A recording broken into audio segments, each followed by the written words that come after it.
أعوذ بالله من الشيطان الرجيم بسم الله الرحمن الرحيم والصلاة والسلام على أشرف المرسلين وعلى آله وصحبه أجمعين.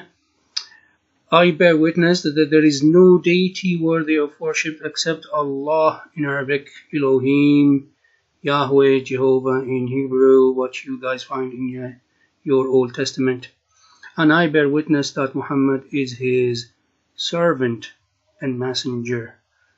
Everyone, brothers and sisters in Islam, Assalamu alaikum wa rahmatullahi wa barakatuh.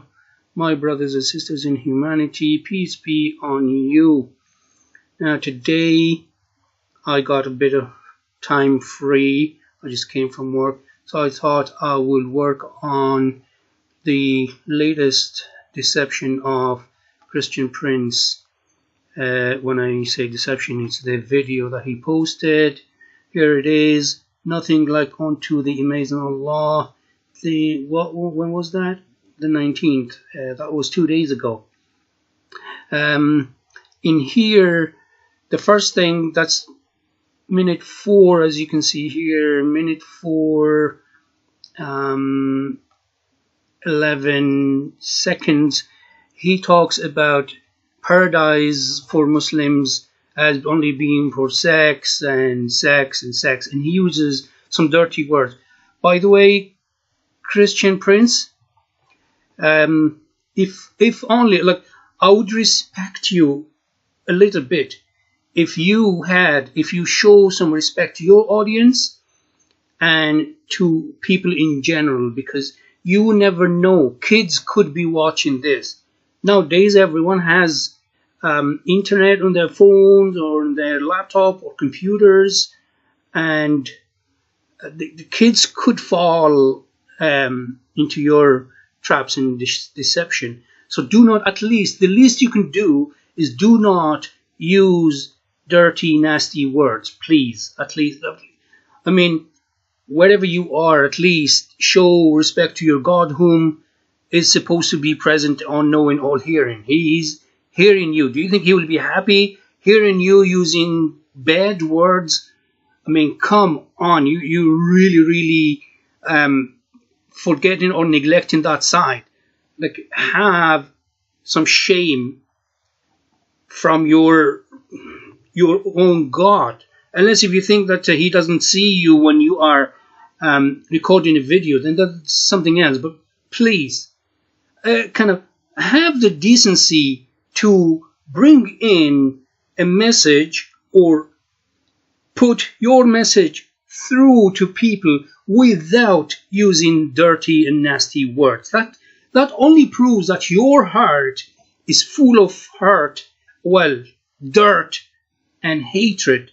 So please, kind of bring the level up a little bit and show some respect to your audience, first of all, to people in general, and have some shame in front of your own God. So this is just an advice for you. Now let's go back to the topic, not the topic, but the very first point you brought up, which is paradise for Muslims. Now let's see paradise for Muslims. I'm going to read, and you can read too. So read from here and let's follow. The reality of paradise is something which people will never be able to understand until they actually enter it. But God has shown us glimpses of it in the Quran. He has described it as a place essentially different to the life of this world, both in the very nature and purpose of life. Blah blah blah blah blah blah. I'm gonna show you here. I got it from here, the Religion of Islam, islamreligion.com. If you want, I can and it says Pleasures of Paradise Part 1. Now let's just go down there. It's pure delight without pain and suffering, wealth for some. There is no disease and there is no death. There is no social relationship. There is no suffering for men and women and children and whatever. What else? What else? They will not hear. Here, I'm reading this. They will not hear therein ill speech or commission of sin, but only the saying of peace, peace. And we shall remove from their breast, meaning their chest, any mutual hatred or sense of injury. Okay. Another one. There will be no hatred or resentment among them. Their hearts will be as one, and they will glorify God morning and evening. And whoever obeys God and the messenger, those will be in the ones upon whom God has bestowed favor of the prophets, the steadfast affirmers of truth, the martyrs, and the righteousness. And excellent are those as companions. So, as a human being in this life, if you want to live a pious life, you have to be at least modest, not extravagant. In the hereafter, you don't have to. In this life, if you have to survive, you have to work hard. In the hereafter, or in our paradise, I don't know about yours. You can tell us about yours whenever you have chance. In ours, no. In here, there's a lot of hardship. There's a lot of envy, jealousy. There's a lot of wars and stuff like that. In there, it's all bliss and it's all peaceful. So I could go on and on. I can get you some more. Let me get some more, just so you will be happy, you and your audience. Oh, and by the way, there are few things that I would want to explain, especially this one here. You see, our beloved Prophet lived with his followers for 23 years. So he outlived Jesus by 20 years. Jesus stayed with his disciples for 3 years. Our beloved Prophet lived 23 years with his companions. So he had plenty of time to explain to them and to teach them and to tell them and to describe to them what paradise looks like.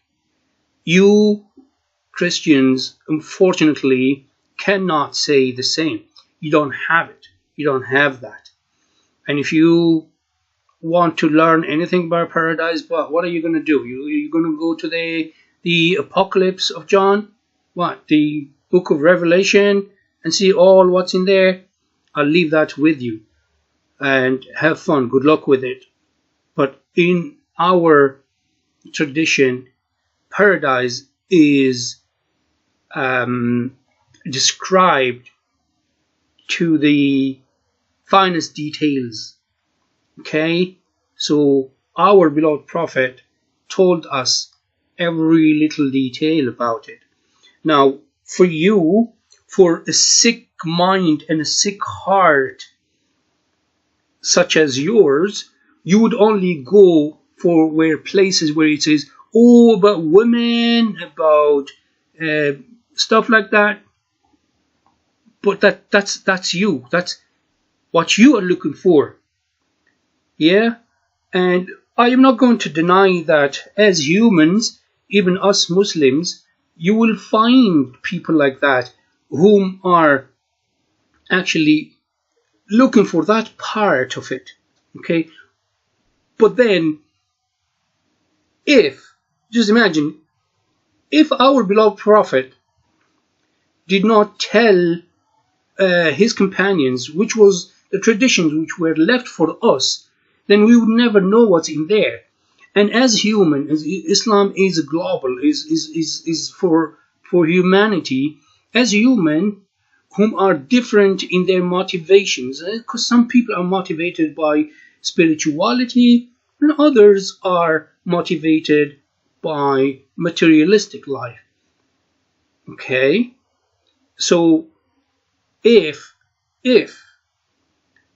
Islam did not actually cover this side, then it would not be a religion from God. Okay? It would be just someone saying something. Unfortunately for you, you can't say that from your point of view, or from your own perspective, or from your religion. That if there is any religion, because you guys don't have a religion, all you have is a man God came to earth to commit suicide or to be killed by a bunch of Jews, and then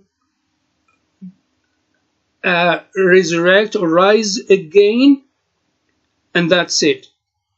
And that is the price of your sins, which does not make any sense at all. I will cover that in some other videos, but for now we stick back to our topic, which you, as the best liar and deceiver, come out here and tell people that we don't know about paradise except sex, sex, sex. You see, what you have in mind, what you have in heart, you go and look for it. It's just like something you need at home. What do? You go to a shop. You're going to be looking for it, and you buy it. It does not matter how much it costs. You will get it. That's because you need it. You see, you as a sick-minded and sick-hearted person, you need to talk about these things. You need to highlight them.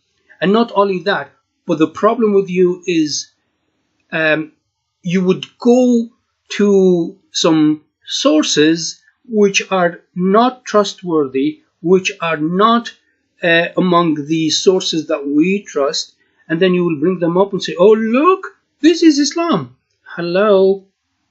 Most of the time what you do, you say, oh, Tirmidhi here, Bukhari there, and stuff like that. The Quran and the proper Seerah and Sharia or Sunnah of the Prophet ﷺ, you cannot touch it because it's clear. What you do most of the time, and I've seen you, and I will refute all that. Like in this video, I think you're going to talk about the ribs and about the market and about the genitals that, or the main manhood that never bends.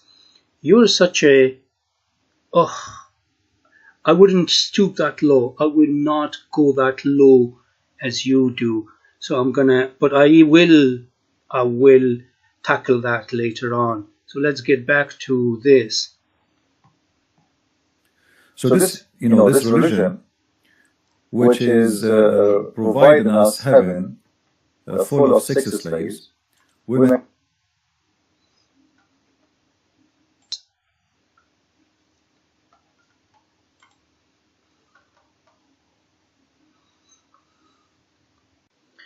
So here we're back to it. Where am I? When they are sleeping in their couches and their beds, and they have nothing to do except being naked in front of us, and we enjoy looking at their body. I just wonder where you get all these 6 things. If only you could drop in, I don't know, any kind of proof, reference, quote. But anyway, since you are saying this, I'm going to show you something. Here, this is from, what's this website called again? Well, I don't know what's called. It's BibleStudyTools.com. So, what does where is heaven, blah, blah. What will we do in heaven? You, Christians, what are you going to be doing in heaven? Again, the Bible doesn't tell us everything we would like to know. Here, your man is admitting to it, what I was telling you earlier. You guys don't know anything about heaven. What you think is heaven, you go there and you're going to turn into an angel and that's it. Are you kidding me? Are you freaking kidding me? What is the purpose? What is the purpose? Don't you Christians say that Jesus came back to pay for the price. So it's a man sacrificing himself for the sin of another man, meaning Adam. So the question is this: what was Adam and Eve doing in heaven? Were they angels? Were they spirits?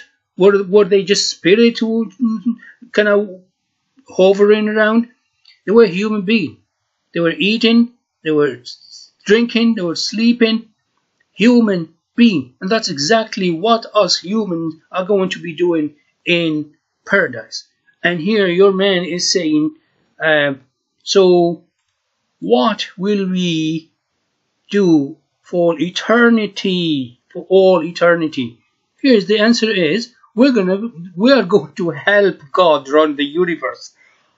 I mean, come on, is that what you guys believe? This?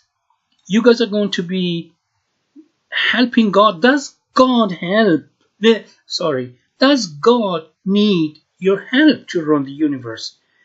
It just can't get worse than this. And then, look what do you remember the story Jesus told about the man of noble birth, blah, blah, blah, blah?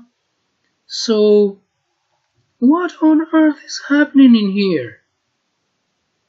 I just don't get it. I don't get it.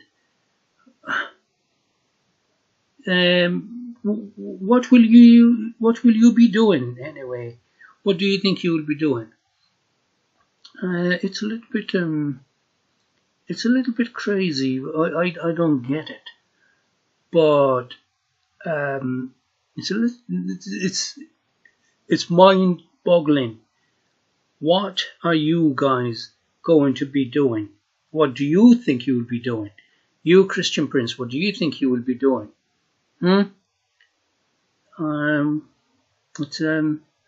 It's a question that I would love to hear the answer from you, Christian Prince.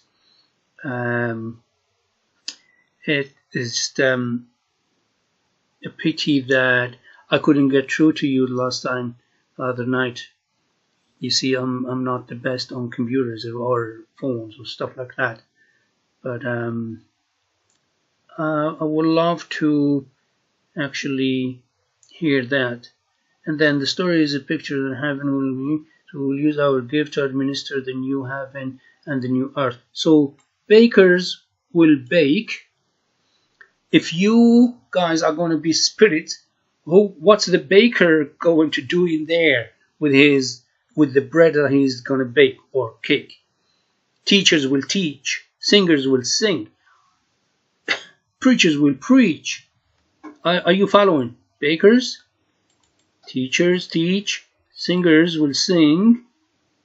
Yeah, suppose, and preachers will preach. What are they going to preach? Again, this is not a Muslim thing.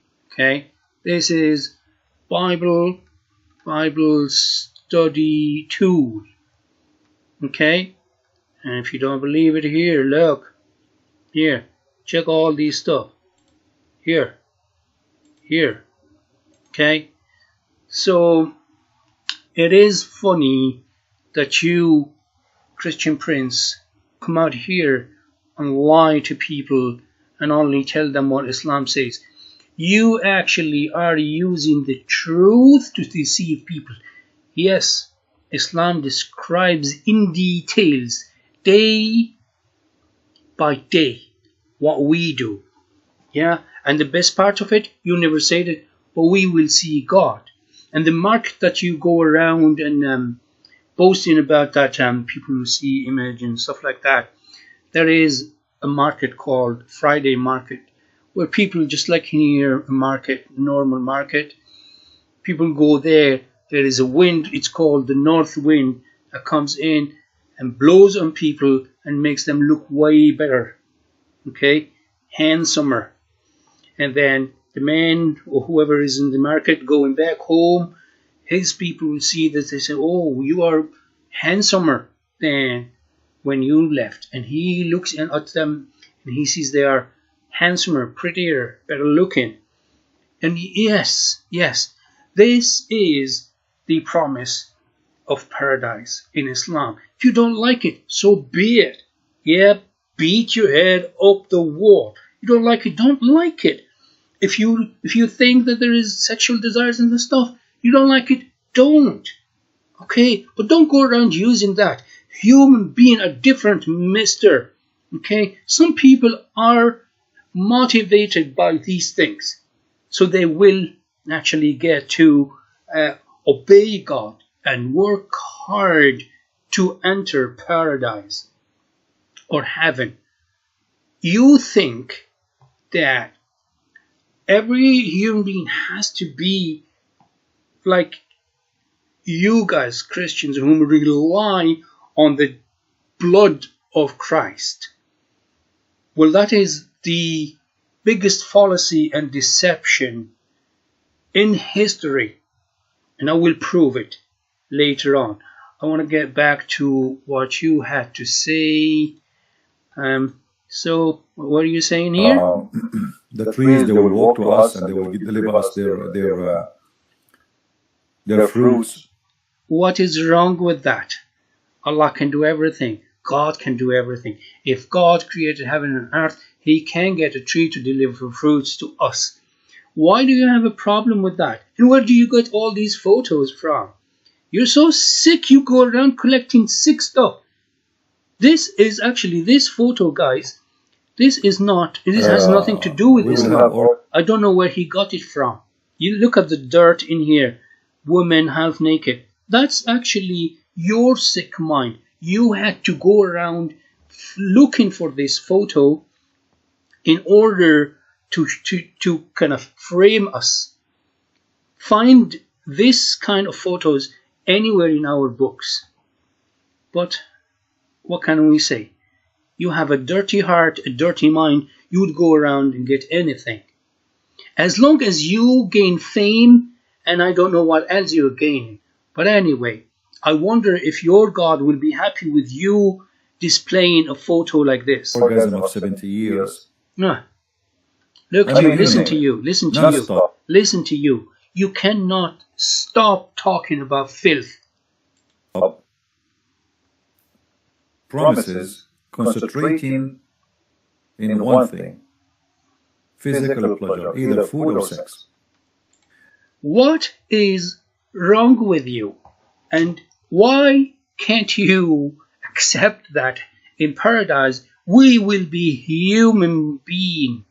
Okay? Now this is the difference between your paradise as Christians, where a Christian, I don't know, he has to be someone to publish in a website like this, saying to you guys that the baker will bake, the teacher will teach, the singer will sing, and you guys will be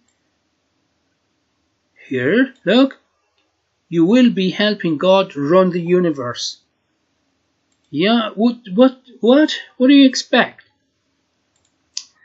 Yes, you're pitiful, you're really pitiful. And the six for sure dominate this heaven. The trees, they will walk to us and they will deliver us their fruits. I'm waiting for something here. He's going to be saying something. We're going to be saying something here. Listen to this. Listen to this lie. Here, it's coming. Promises concentrating in one thing. Physical pleasure, either food or sex. Listen here. And the six for sure dominate this heaven. Listen. And remember, we spoke before with Muslims, and all of them, they agree that in the heaven of Allah, a Muslim, he had no problem to have sex with his mother, his daughter, his niece, his grandmother. It doesn't matter, because everything in the heaven. Oh my God. Oh, you dirty, filthy liar, deceiver. You are the dirtiest human being ever. You are referring to some people you paid to call you, and when you were telling, I watched that video, and when you say to them that, is it okay to have sex with your daughter and your mother? Because they were paid, they would be like, yes. I remember it was an African brother who rang you at that time, and he was saying to you, oh, it's a different perspective, it's a different universe, a different dimension. Are you kidding me? There is no such a thing as you are allowed to have sex with your mother or your daughter or anyone else. You're lying, and you're lying. And if you have any proof of that, bring it over, show us, and I'm ready to leave Islam and follow you. You are a filthy liar. You are accusing us of something we don't have and we will never accept. That is an immorality. That incest is in your book, in your religion, and I will bring all the incest on a video in here. Okay? I'll give you an example, just a flavor for you. I don't need to do like you and go and prepare. Lot, in the Bible, in the Old Testament, it says that Lot has been enticed by his daughters. His daughters made him drunk, got him drunk, and slept with him and had children. Okay? Judah sleeping with his daughter-in-law. Judah, the grandfather of Jesus, number 14. Yeah? What's her name? Timar or Timari? And she had 2 kids with him?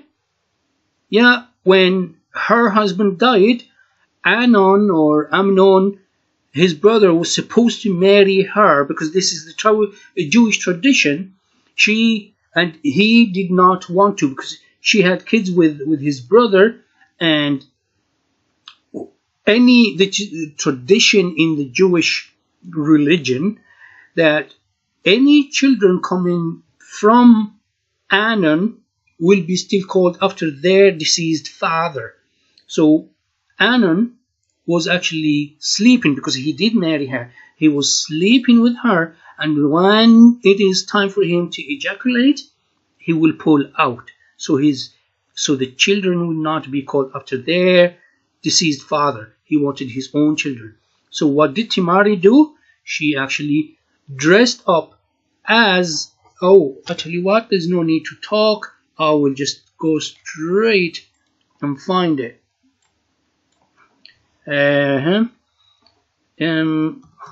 I'll just show you incest in the Bible. Incest in the Bible. Why did God allow it? But anyway, I wouldn't want to go to that.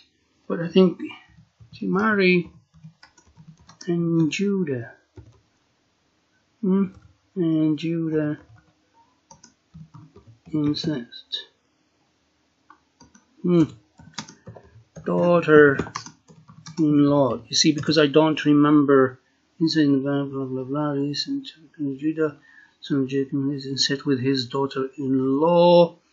Let's go. So Tamar, not Timari, Tamar. Yeah, Tamar. So, and in process of time, the daughter of Judah, of Shua, Judah's wife, died, and Judah was converted. Blah blah blah blah blah. Timnah. No. Tamar. Yeah.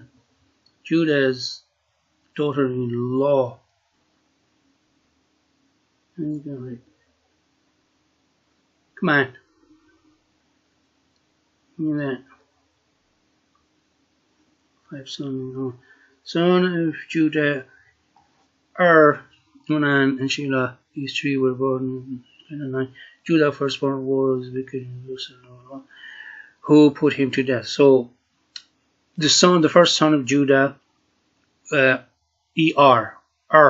was wicked, so he killed him. So your God kills people according to their behavior, whether they are good or bad. Anyway, so Tamar, Judah's daughter-in-law, bore to him Perez and Zerah. Judah had 5 sons in all, the sons of Perez. And anyway, I need to check the whole thing. But anyway, you guys know this the story. But I need to find it. I'm going to find it first. So we're back to it. Here, I just wanted you guys to see this. So it's from Bible Gateway. So blah blah blah. Then Judah Judah said to Onan, Onan is the second son, have sexual relations with your brother's wife and fulfill the duty of a brother-in-law to her so that you may raise up a descendant for your brother. This is the tradition in the Jewish law. So, but Onan knew that the child would not be considered his, so whenever he had sexual relations with his brother's wife, he withdrew prematurely so as not to give his brother a descendant. What he did was evil in the Lord's sight, so the Lord killed him too. It's very funny that your Lord actually kills the wicked ones. Are you kidding me? Why did he not kill Hitler when he was killing the Jews? Why did he not kill Stalin or Lenin or Mussolini or you name it, whatever it is? But anyway, I'll just leave that. Then listen and read, please, this bit here. So then Judah said to his daughter-in-law, live as a widow in your father's house until Shelah, my son, grows up. For he thought, I don't want him to die like his brothers. So Tamar went and lived in her father's house. After some time, Judah's wife, the daughter of Shua, died. After Judah was consoled, he left for Timnah to visit his sheep shearers, along with his friend Hira the Adulamite. Tamar was told, look, your father-in-law is going up to Timnah to shear his sheep. So she removed her widow's clothes and covered herself with a veil. She rubbed herself and sat at the entrance to Enaim, which is on the way to Timnah. She did this because she saw that she had not been given to Shelah as a wife, even though he had now grown up. When Judah saw her, he thought she was a prostitute because she had covered her face. So you see, now even Judah goes to prostitute. But anyway, we'll leave that. Remember, this Judah here is one of the ancestors of your Jesus. And as you know that in the Bible, if one bastard, as in his father is not known, his generation up to the 14th generation is bastard. That's what you guys say about your God in here. So he turned aside to her along the road and said, come on, I want to have sex with you.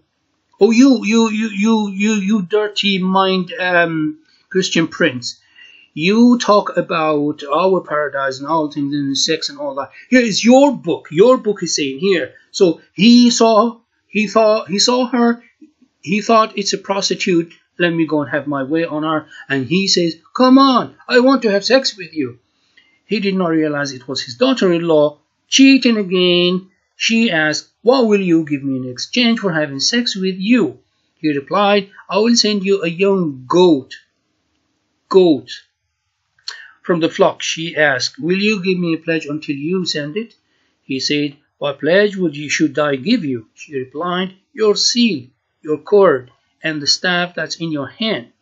So he gave them to her and had sex with her. She became pregnant by him. She left immediately, blah, blah, blah, blah, blah. Are you okay with that? Are you okay with that? Then, Are you okay with that? Are you okay with that, Mr. Christian Prince? You happy? I just showed you a bit of your thing. But the main thing is I wanted to show you is what will we do in heaven from the website you might recognize. If you don't, here I'm showing you again, sir. I usually don't do this, but for people who are like you, deceivers, I want to show them. Okay, here, these are stuff from your own religion. Okay, I'll get back to you and see what you're saying. Again, the people you talk to on the phone do not represent Islam. If you are talking to an ignorant from somewhere, I don't know, on earth, first of all, they don't know English. Second, they are not prepared. The third thing is you bombard them. You do not give them a chance. You're just, oh yeah, is it okay? Are you okay? Are you okay with it? Is it okay with it? Because I remember watching that video when you're talking to that, so I think it was that Moroccan guy, and he rang you again last night on this video here, I think, if I'm not mistaken. But I will get to that. But so, yes, the highlight is this. Immorality is forbidden in this life, and it is forbidden in the next life. What is haram in this life is haram in the next life. Only because it is Islam in this life is forbidden it, but worse and probably highly unlikely to happen in the presence of Allah, in the presence of God Himself, and the angels roaming around. So, sir, no. Immorality is not allowed, is not halal in Islam. Oh, sorry, in heaven.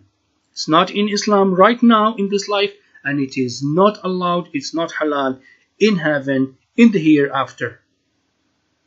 Allah, he will turn into a sexual creature who do nothing except effing around and eating. You are lying again, and you're deceiving people. Bring any proof, any reference that says that. I am here and I'm challenging you. Bring anything. Okay? We in heaven, you yourself a number of times mentioned that there is a market. Who goes to the market? Normal people. Yeah? What do you do in a market? Of course, you buy things and sell things. So it is somehow a different life, though we don't know what exactly which kind of life it's there, but it is described for us, and it is not only about sex. Because I'll tell you what a Muslim is. A Muslim is to be virgin in this life, men and women, until they get married. If it happens that they do not get married and they die young and virgin, then of course if they do not have that pleasure in here, they will have a pleasure in there. And yes, sir, it would not be fair on them. Our God, our Allah would not be fair if He denies him those pleasures in this life and in the hereafter as well. So you take whatever you want in your paradise, in your heaven if you want, but in ours we're very happy to have anything. It's very unfortunate that your dirty mind have this this photo, and you making us look at half one naked woman. You are so dirty, and you are a sinner, making us sin with you. It's very, very, very low. In another way, I am sorry, sir. We are not going to be animals in heaven. We're not animals in here. We're not going to be animals in there. Having sex does not make you an animal, sir. Having sex is only a biological drive that God created in us. Okay? If you don't want it, then don't have it. Okay, sir? The animal is you whom actually is showing us a photo like this, so dirty. Fictions, which is even kids will not accept. Flying carpet. What are you saying? Flying carpet in the Quran? Show us, please, sir. Show us. Show us these fictions that even kids don't believe in the Quran. Please show us. The bird who was a minister for a king. Show us. Who find the woman she had no hair in her legs. Show us. A king who have a genie and chicken. Show us these things in the Quran. You dirty liar. Show us these things in the Quran. I mean, you name it. No, show us.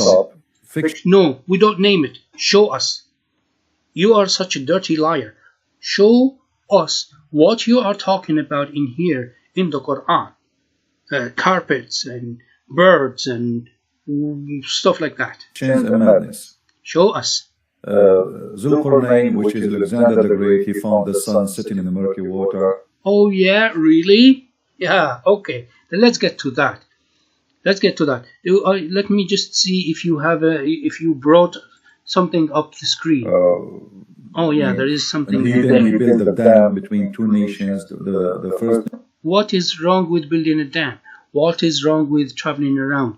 If God, and it's not Alexander the Great, by the way, that's totally different.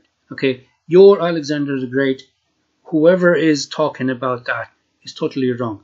Dhul-Qarnayn was a man of God, and some of our scholars, they describe him as a prophet.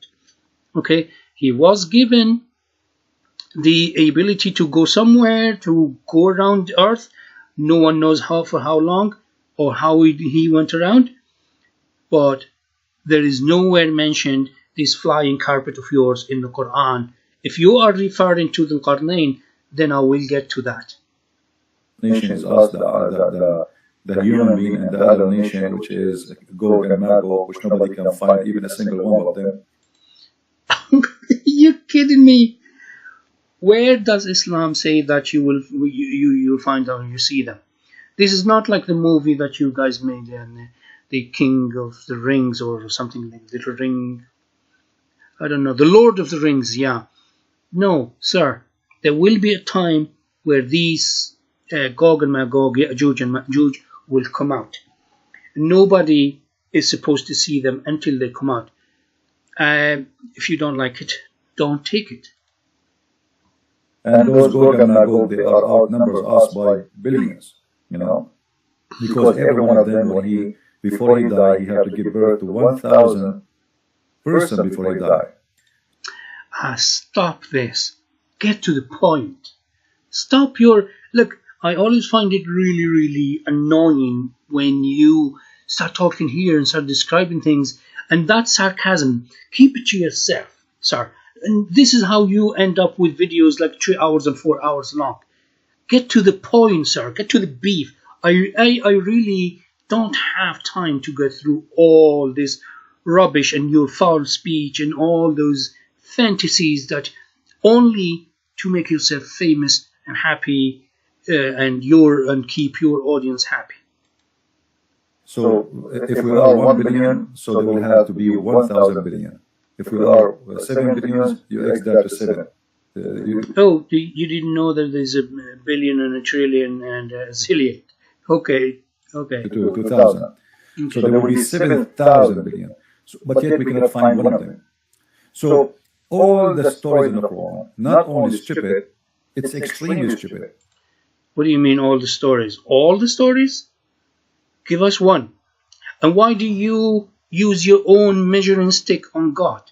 God is omnipotent, almighty. He can do anything he wants.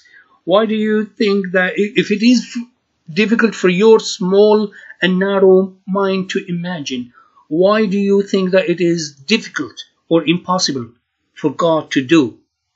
God can do anything. Yeah?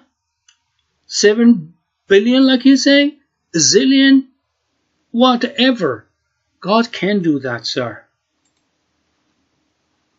And as long as the stories are coming from God, which is nothing like Him, as the Muslims, they say to us in tons of articles, nothing like into Him. Who? Allah. Yes, of course. Why?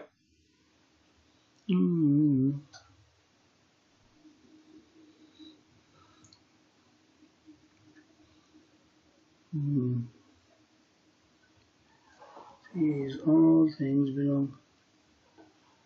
Things.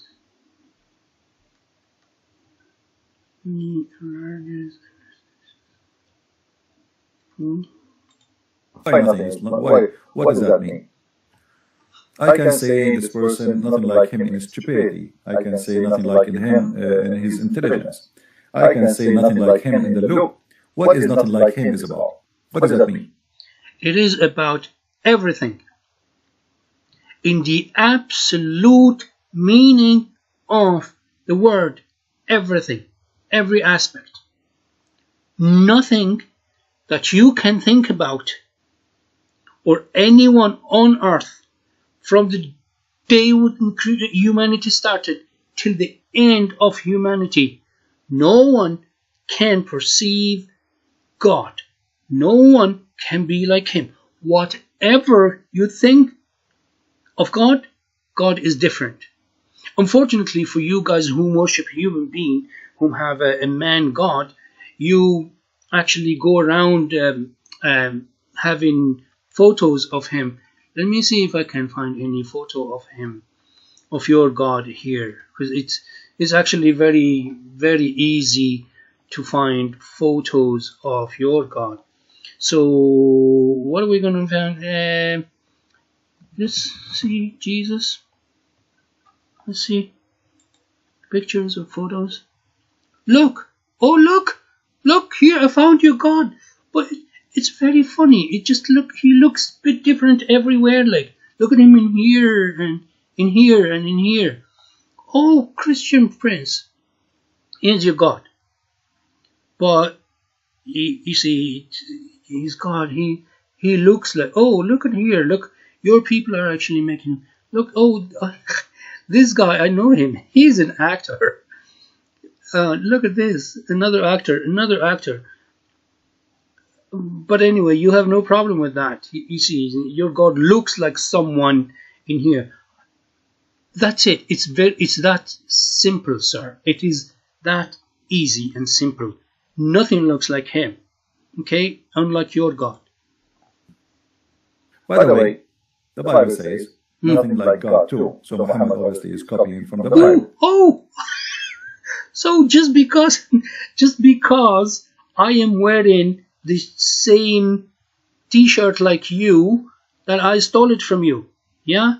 So you buy your t-shirt from, I don't know, wherever you are. You buy it from a shop, let's say Nike or Adidas or whatever. I go and buy the same shirt from the same shop. Does that mean I'm copying you?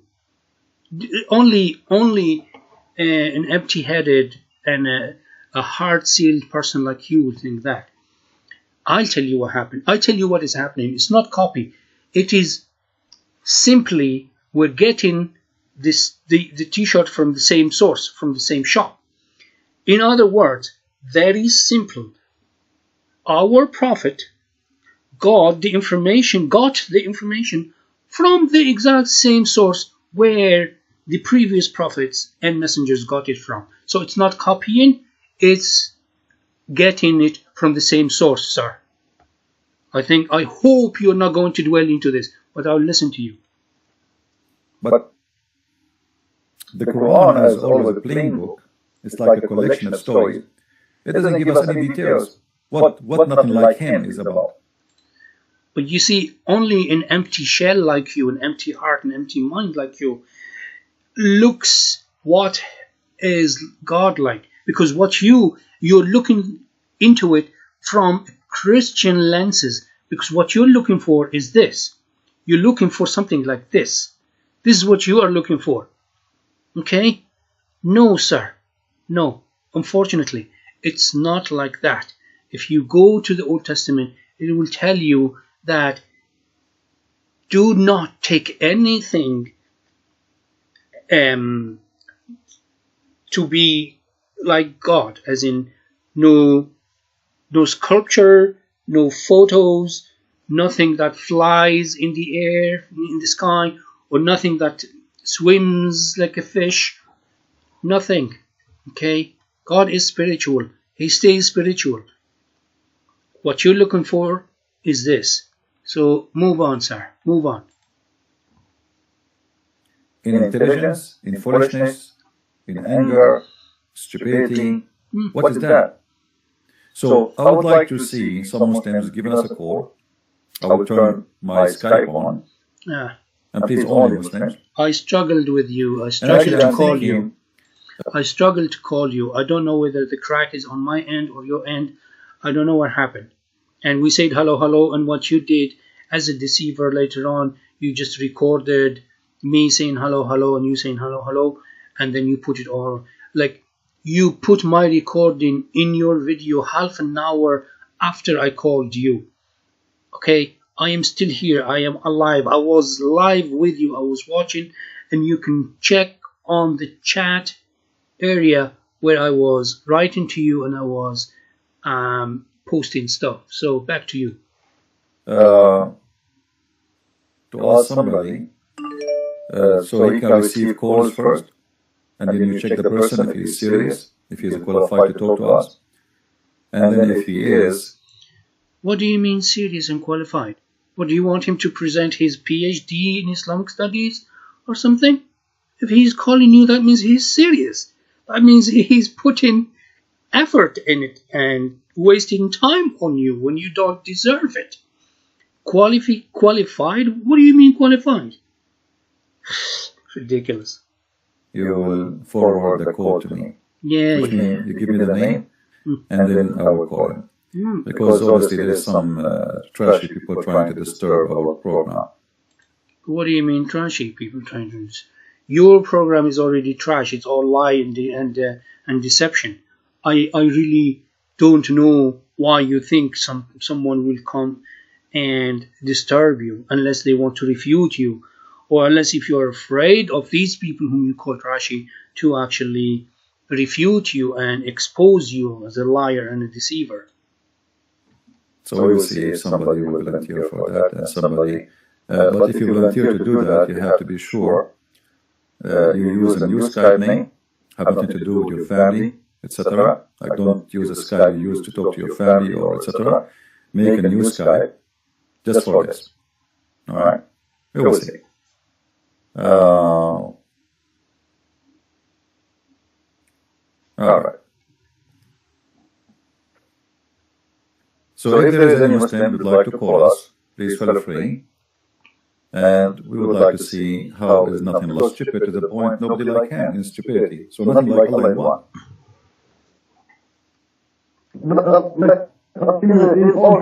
Like what? In stupidity you mean? All things?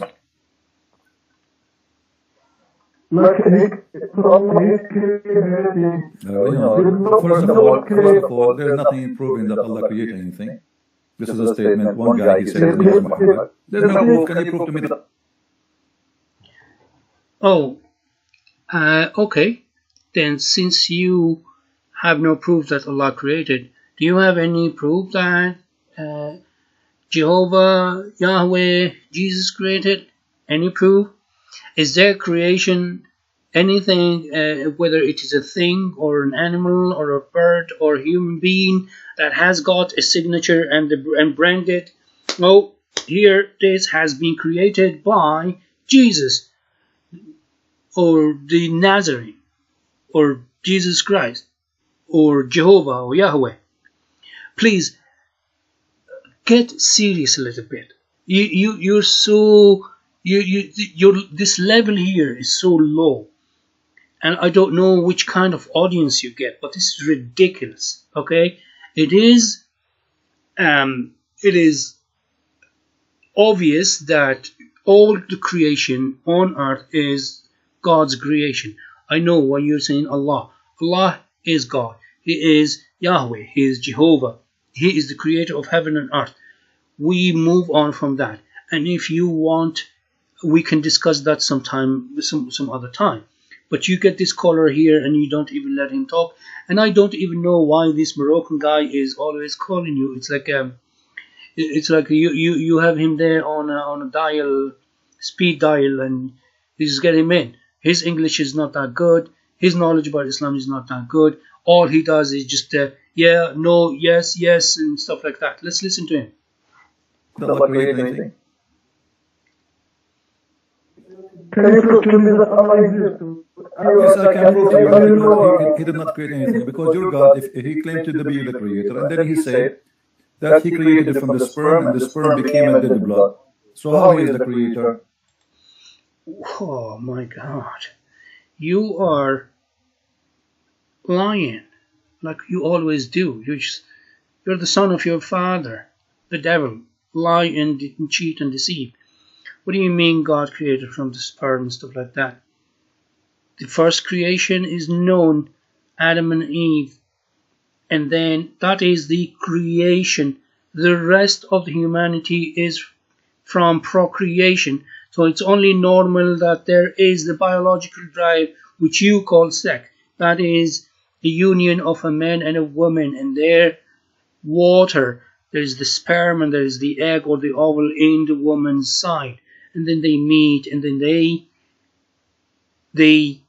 well, the woman carries the baby. But still, even though all that we call it the creation of God, though it is a result of procreation between men and women, but it is still the creation of God. Okay? Men and women are only the tools with which Allah, God, Jehovah, Yahweh creates other human being. So let's see. The Creator should not say that, this is stupid. And then he says, the congealed blood became a lump, and then the lump became bones, and then we close. You are an ignorant. That's what you are. You're an ignorant. You don't know the embryology at all, and I'm going to show you. Though this science actually agrees to that, and you, I don't know who you are, you don't agree to that. That's ridiculous. So let's get back to this. You, sir, just don't seem to understand that the Quran spoke about the steps. So here, the sperm, we placed him as a sperm drop in a firm lodging. Okay, firm lodging is when the sperm enters the ovule, the egg of the woman. And then from that egg, actually, ثُمَّ خَلَقْنَا النُّطْفَةَ عَلَقَةً. Then we made the sperm drop into a clinging clot. When the egg is fertilized, it starts multiplications. It starts multiplying into more and more cells, and then it's like a plant. It plants itself. It grows roots, which are veins in the womb, in the rahim. Then comes the next step. فَخَلَقْنَا الْعَلَقَةَ مُضْغَةً. This clot here, this blood clot, this drop here, it turns into a lump. A lump, sir, I don't know when you call it lump. I don't know what that means. It's a lump.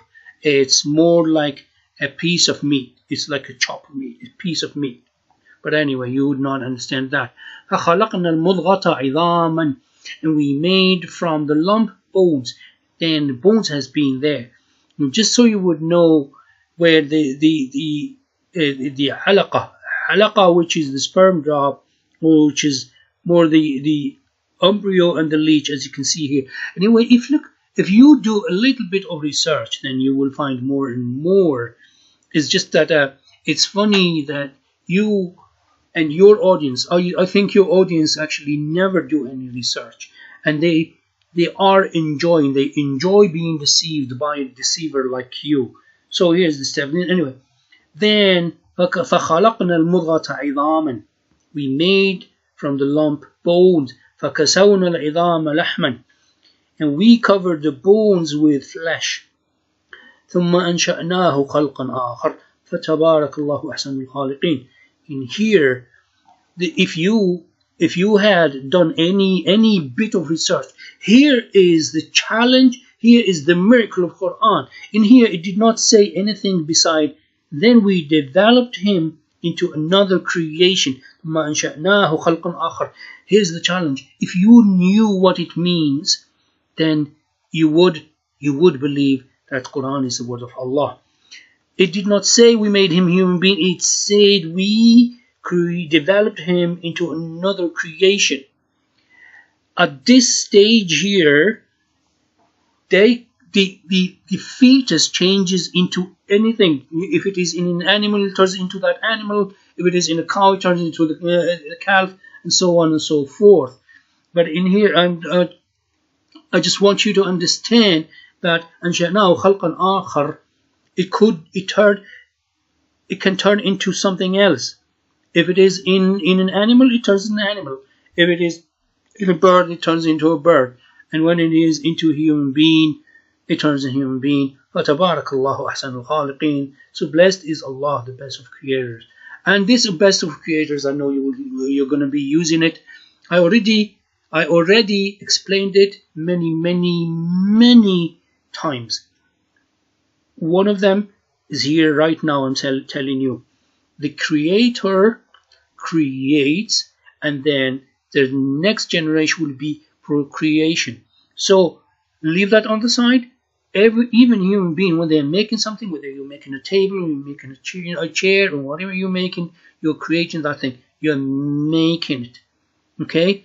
The thing is, at the time of the pagan belief, they had beliefs that these people, like say the Greek mythology, they had these are the creation of Zeus, these are the whatever that name is, gods. They had gods, and each god had his own creation, and that belief was everywhere in the world. Okay, you go to the Chinese mythology, you will find that. You go to Indian mythology, you will find that, and so forth and so on.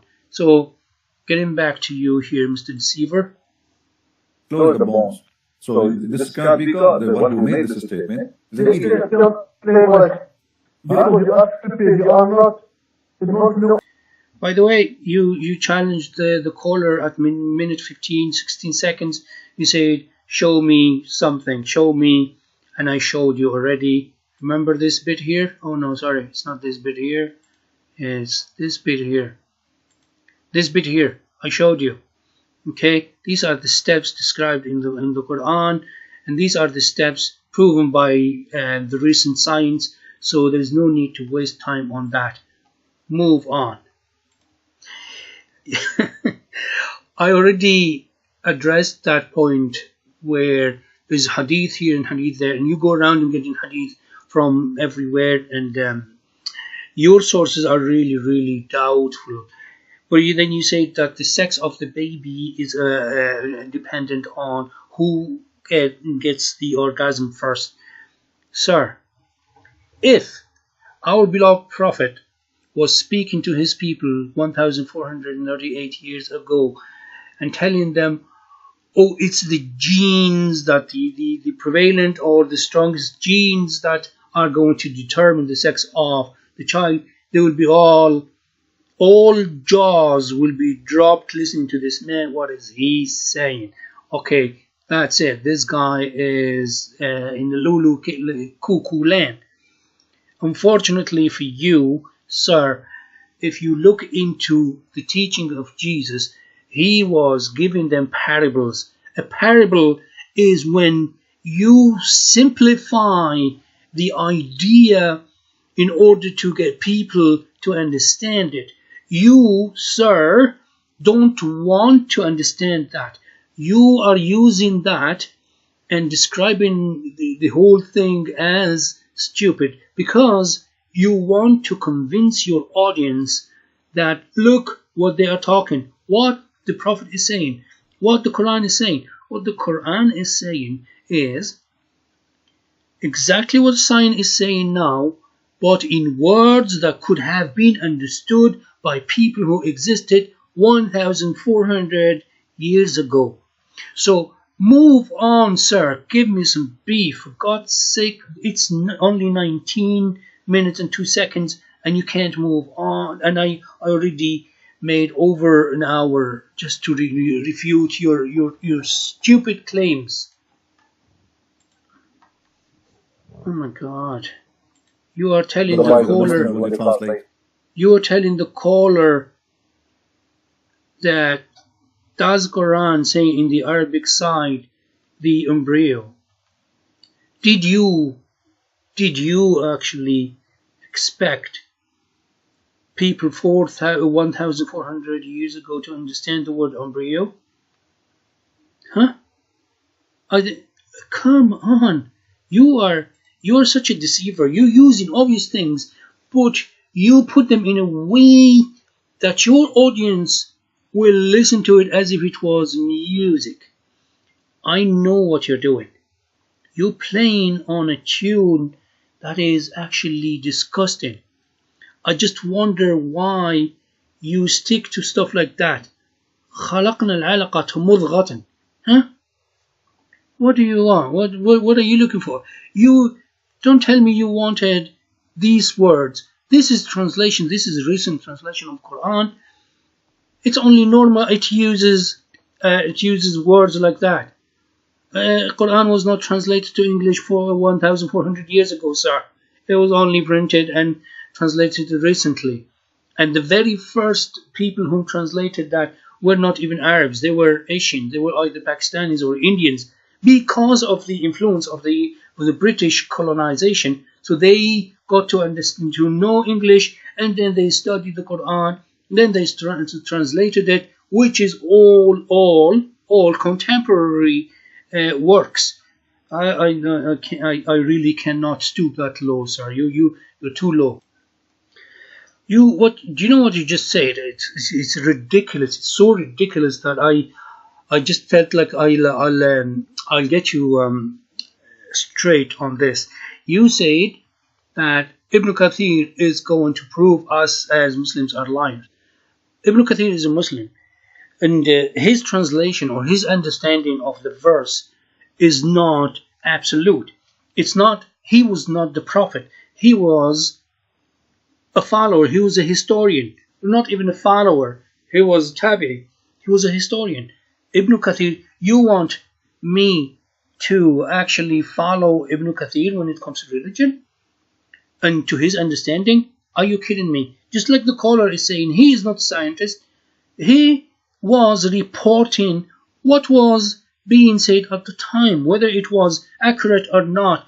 It was people saying it, sir. The Quran is there. Criticize Quran and tell us about Quran, but don't tell us stuff that Ibn Kathir said and you want to refute us with. Let's see what you have. You just said that if Ibn Kathir says something I like, I agree. I say I agree, and if he says something I don't like, I disagree. Yes, sir. Of course. If he is right, then yes. If he is wrong, then he is wrong. So what? He is not the Quran. He is not the Prophet ﷺ. He's just a human being. He makes errors as well. So yes, sir. If he is wrong, then he is wrong. And if he is right, then we'll take his saying or his hadith or his explanation. What is wrong with you? Do you even have to say such a thing?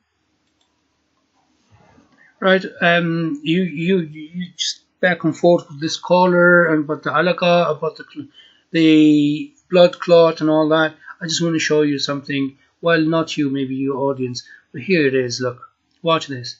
You see this here, this bit here.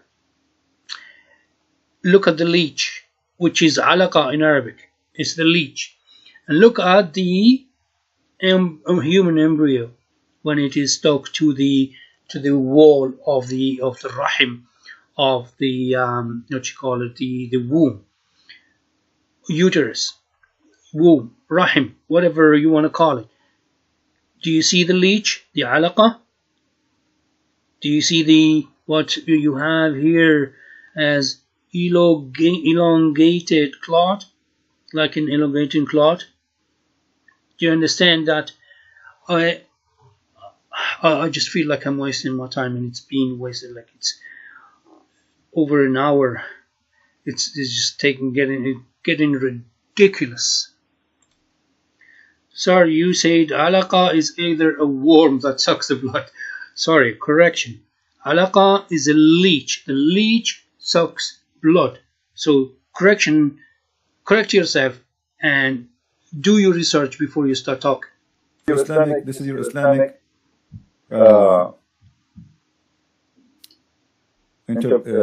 translation website.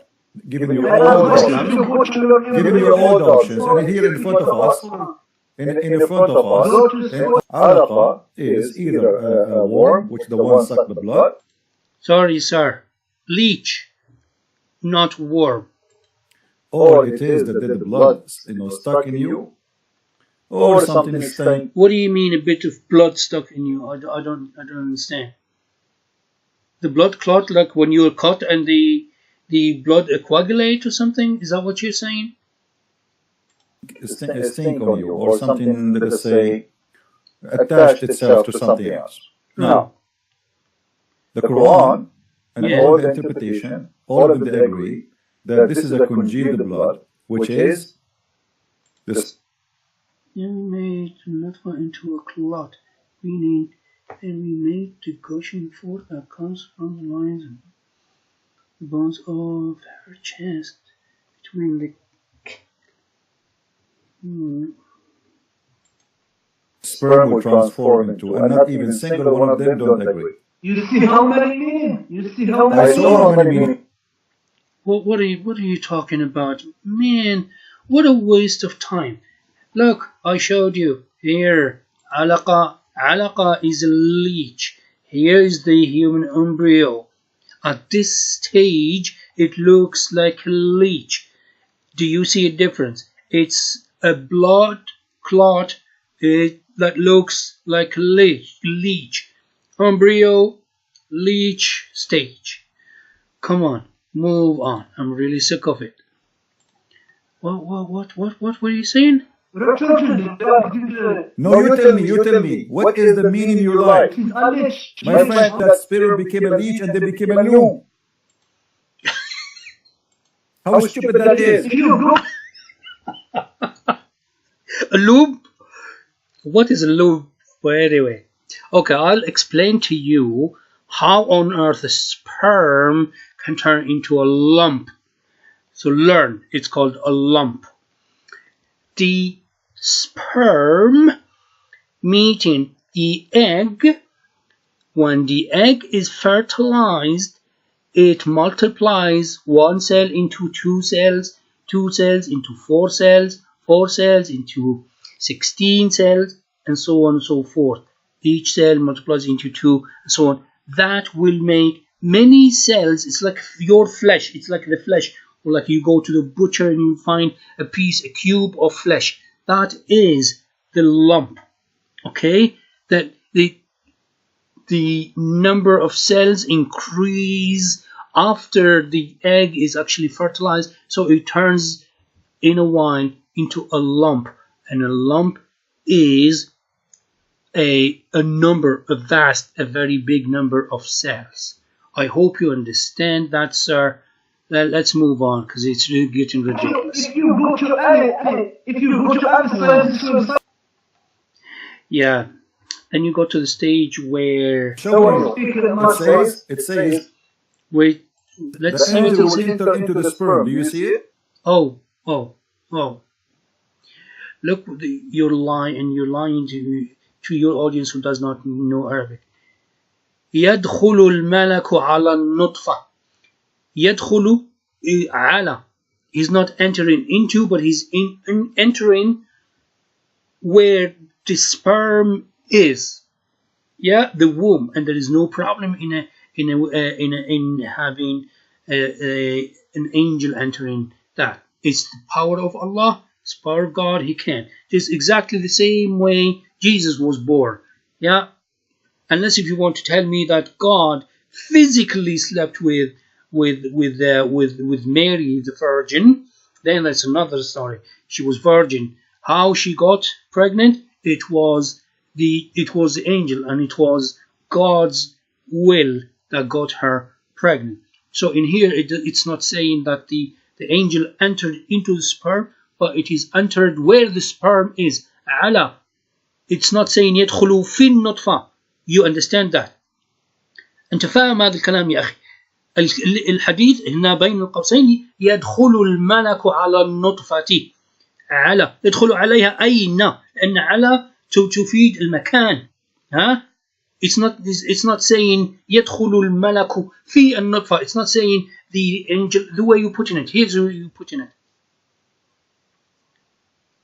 just which because the question which shall I see it? Take your time. There's no need for him to take any time. It's there. I explained it to you. Move on. You're such a liar and deceiver. Wait. It's saying يدخل على. It's not saying enter into. Okay, I see it now.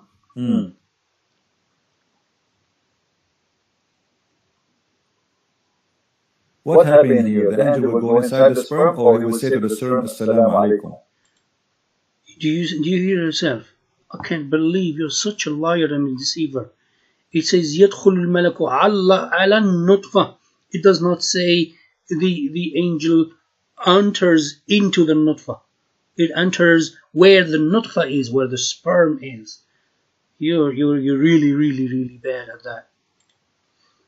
You just say that the sperm will enter into the the angel will enter into the sperm, and they will stay for 45 days or 40 days. You're such a liar. It says بعدما تستقر في الرحم ب40 أو 45 ليلة. It is saying that the angel comes into a womb where the sperm is after. So the sperm is inside. By now it is a lump. It after 45 days. It comes in after 45 days. Yeah? And then he says whatever he says. It's not saying that he will stay there 45 days. That's what the Arabic is saying. I wonder what the English is going to say. I really hope you're going to show the English side. Not doesn't always sperm. Are you sure? So what it is? So what it is? Sometimes minutes. Okay, so why you Muslim you translate it as semen? Why you lie? Show me what. What are you talking about? What semen? What are you talking about? What he says is that the sperm is not going to stay as a sperm. It's obviously going to go into the egg, the oval, and then it's going to, the egg will be fertilized, and in 45 days there will be a clot in there. What do you mean, semen and the? Let me listen to you. Islamic translation did not translate it as semen, drop of semen. Why you lie?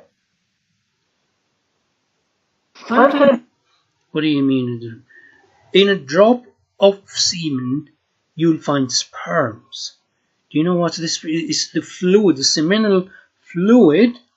It's not only sperms. If you do some research, the seminal fluid has got many other components, and the sperm is one of it. What is wrong with that? It means this, sometimes it means. So sometimes it means what? Explain to me. It means what? I will give you options. Sometimes it means zucchini. Sometimes it means potato. Sometimes it means sperm. What it means? Yeah, so your sarcasm should not enter in here, sir, because you're being ridiculous. Potato and this and that, and come on, get to the point. Stick to the point. Be serious. People are listening, so let us get through it, please. Give me the meaning. You are. 40 or 50 days, or 40 nights, the angel comes. The angel comes and says, "My Lord." So dictionary to see how different meaning. Okay, here we go. We will go to the dictionary. No problem. Here we go. This is the dictionary. I will type again to this. All over. What are you trying to prove here? Nutfa is either a sperm.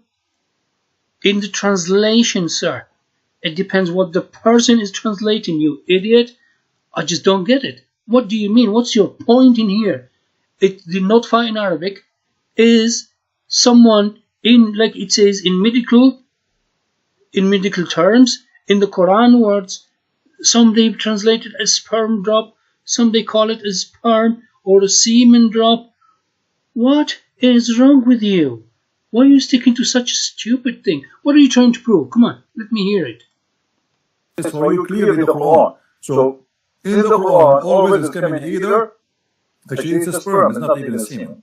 But when they say drop of semen, it means nutfa, which is... No. I just don't get what... These are people translating. The nutfa isn't the sperm. Okay? In the proper Arabic. But in the Quranic Arabic, it depends on how the person is translating it, and it depends on the context of the verse, of the ayah. Let's move on. Drop of sperm. Millions. So why you lie? Well, he's not lying.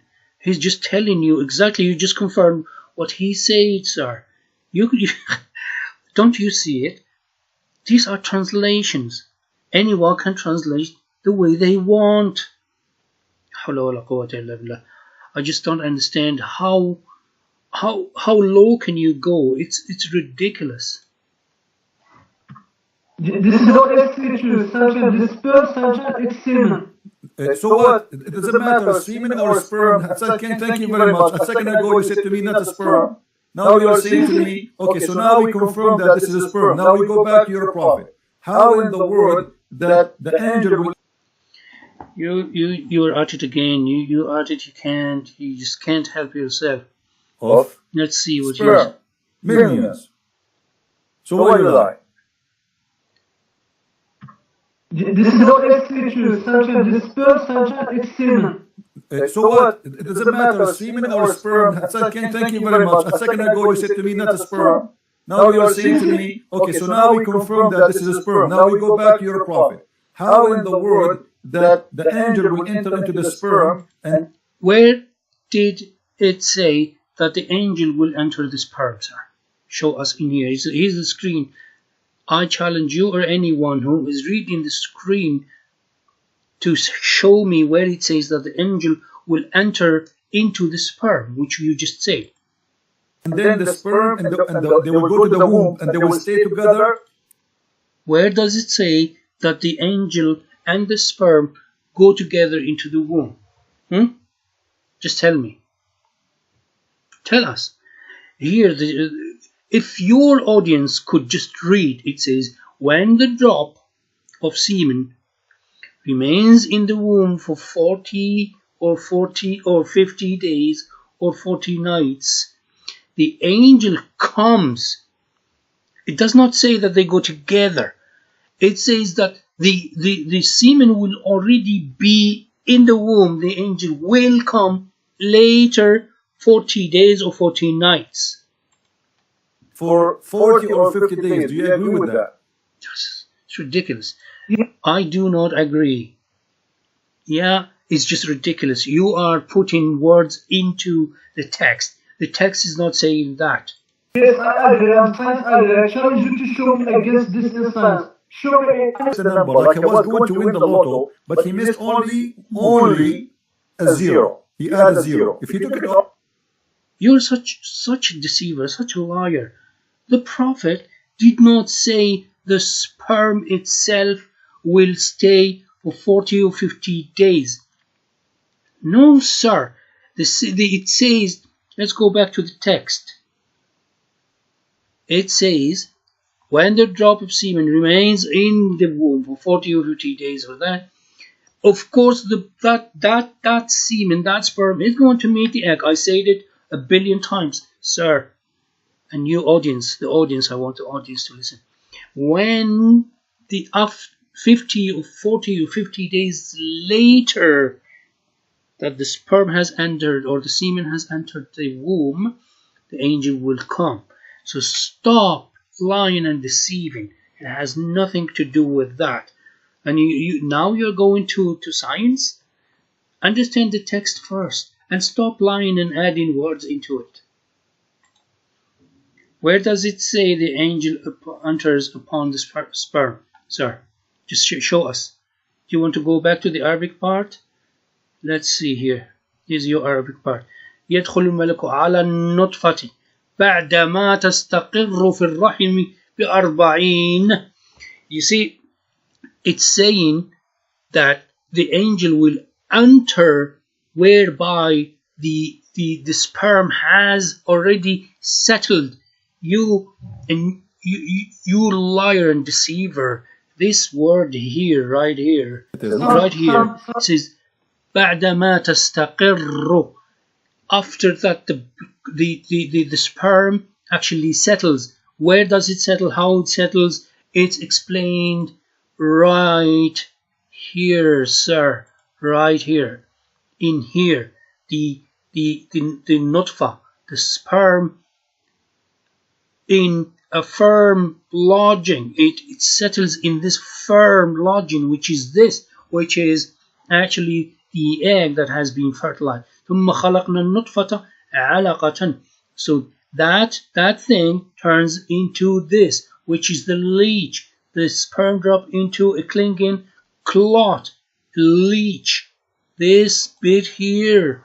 So You and your audience, please understand this and let us move on for God's sake.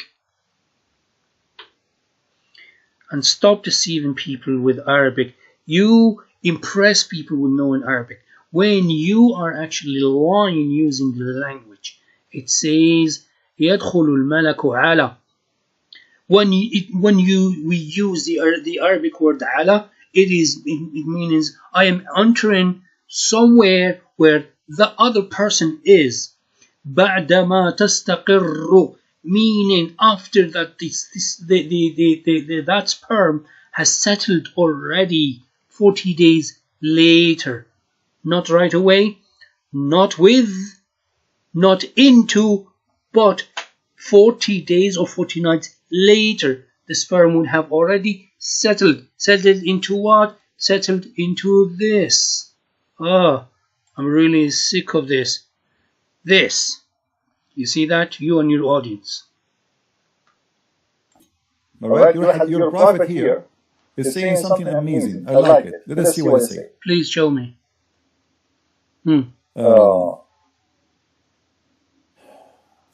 come on. Let's see. Read, please. Hold on. The drop of semen, okay, the drop of semen stay in the womb for 40 days, and then the blood congeals, and then become. It says the blood congeals, and then it becomes a blood clot. Yes, sir. If you had a little bit, no, I wonder if you went to school at all. But when the egg is fertilized, the womb actually turns into kind of some sort of a cushion. It cushions itself by getting blood all clotted, and that's where it serves as like a how would I put it? It's like a comfortable space where to prepare for a baby to come later. So the fetus will find that comfort, because of course woman is actually active during the day. That's one thing. The second thing is that blood clot, or the embryo, the fetus, actually clings to that. And that's how it develops the link between the fetus, which will be later on the baby, and the mother. I really think you need to get a bit of science, really, honestly. Like, here's just a photo for you, Mr. Prince, or Mr. Christian Prince. When the egg is fertilized, this bit here is actually what the baby is. Now these are the connection into the womb. This is the wall of the womb. As you can see, it's all blood now. It's the uterus or uterine wall. It's all blood now. It serves as a cushion for this growing baby or fetus or whatever it is at this stage in here. So I hope you understand this bit. There's some other examples where it shows the womb. You see, all you need to do is just do some research and you will understand what it means. So let's go back in here. In the 1940s, Professor Streeter of the Carnegie Institute of Embryology in Washington, D.C. proposed a system for classifying the stages of human development. His system arranged human embryos in 23 numbered stages based on their differences in appearance. The Carnegie system of classification was used around the world until the 1970s, when a more refined system was proposed by Dr. Ronan O'Reilly of the Carnegie Institute of Embryology, now in San Diego, California. Intensive studies of the Quran and Hadith in the last 4 years have revealed a system for classifying human embryos that is amazing, since it was recorded in the 7th century A.D. Although Aristotle, the founder of the science of embryology, realized that chick embryos developed in stages from his studies of hen's eggs in the 4th century B.C., He did not give any details about these stages. As far as it is known from the history of embryology, little was known about the staging and classification of human embryos until the 20th century. For this reason, the descriptions of the human embryo in the Quran cannot be based on scientific knowledge in the 7th century. The only reasonable conclusion is that these descriptions were revealed to Muhammad from God. Mr. Christian Prince, I don't know what level you have, like, education. I know you have been boasting about the degree in Islamic science. Do you know anything except that? Have you ever done any research? So I think Professor Keith Moore has a little bit of more knowledge than you do. So listen to him.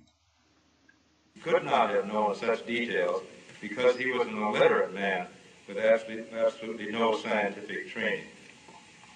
The first stage is adaf, and you'll have to apologize for my pronunciation.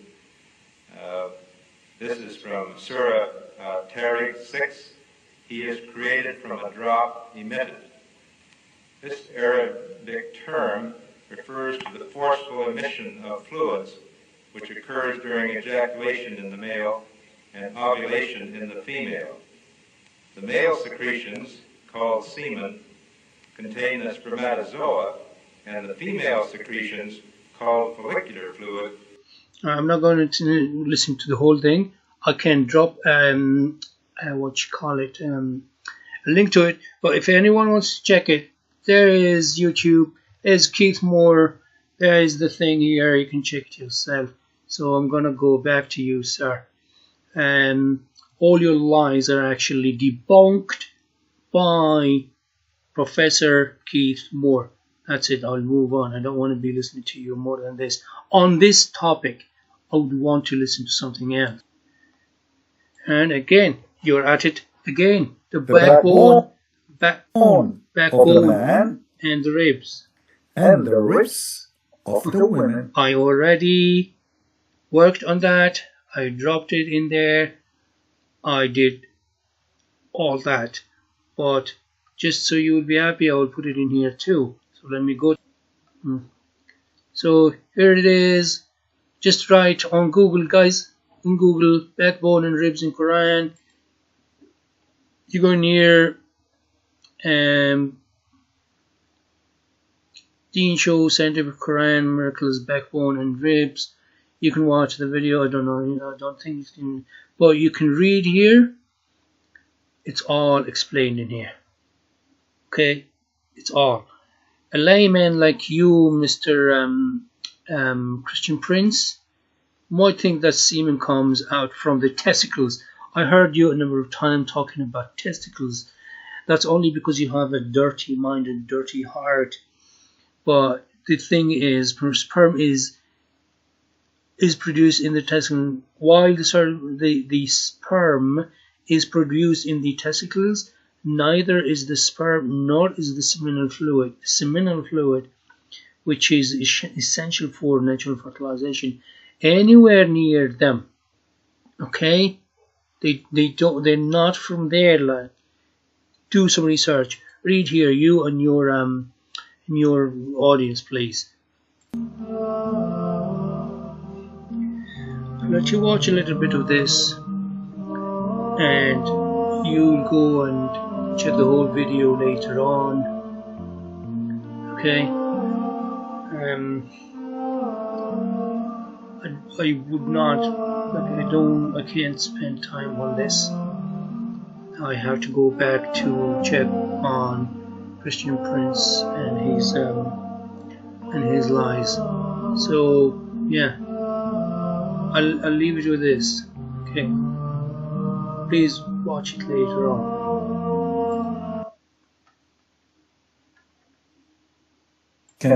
Why a Muslim woman she is not, there's no Muslim woman she is a prophet. So he said, we have a center there asking question.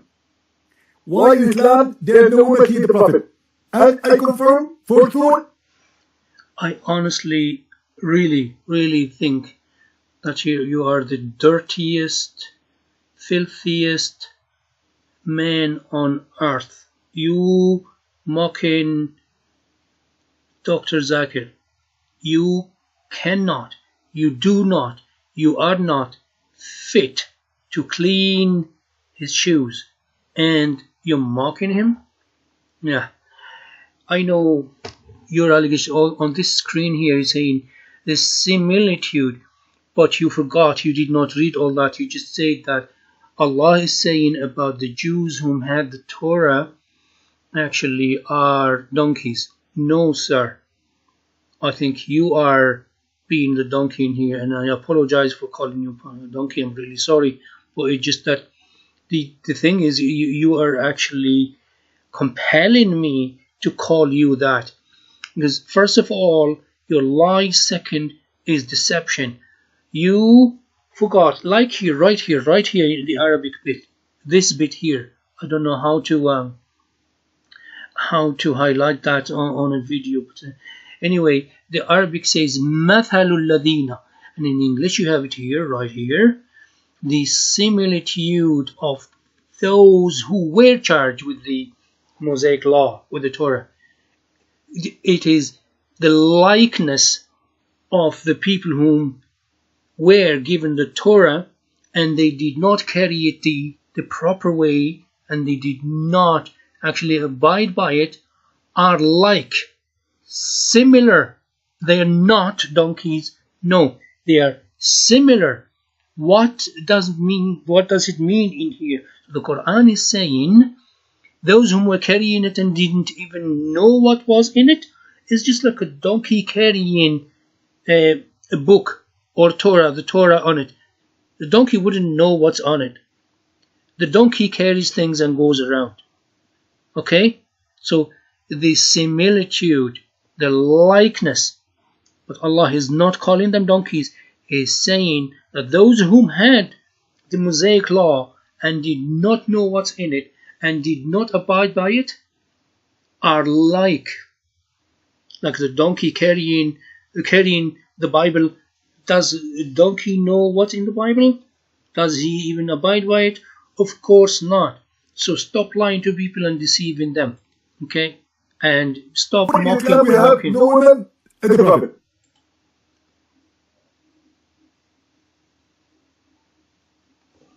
At this moment I was calling him. I was calling you. And I don't know why it was not going through. Probably... Okay, you look like Ali is taking a nap. I don't know. This is me. I was not taking a nap, sir. It was late. There is a gap in time. I live in Europe, and you probably live in the northern hemisphere, somewhere in. You probably live in Northern America, and I don't care where you live. Just don't tell me, okay? Don't tell me. I don't want to see your face. All I'm saying is I did my best. Okay, I think. Look, let me see. What's this? Oh no, it's not this. I wanted to see this. I did my best to call you. I rang you a number of times on that day. It was just not possible to get through. But I think your this lady here, TP Bear, she contacted me, and I think we realized that my phone was not my phone, the headphones or whatever, something was wrong. So here, look, as you can see, I rang you a number of times. I could hear you, as you can see here, but you could not hear me. So I rang and I rang. Unfortunately, it didn't happen. So I was not taking a nap, sir.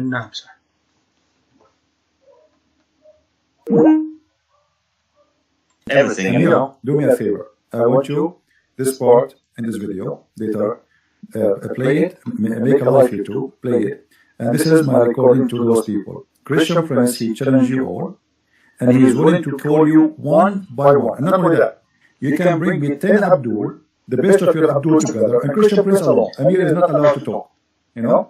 If you want to have a try. Yes, sir. I'm taking your challenge. Okay? The moment I get this thing through, I have never used Skype before.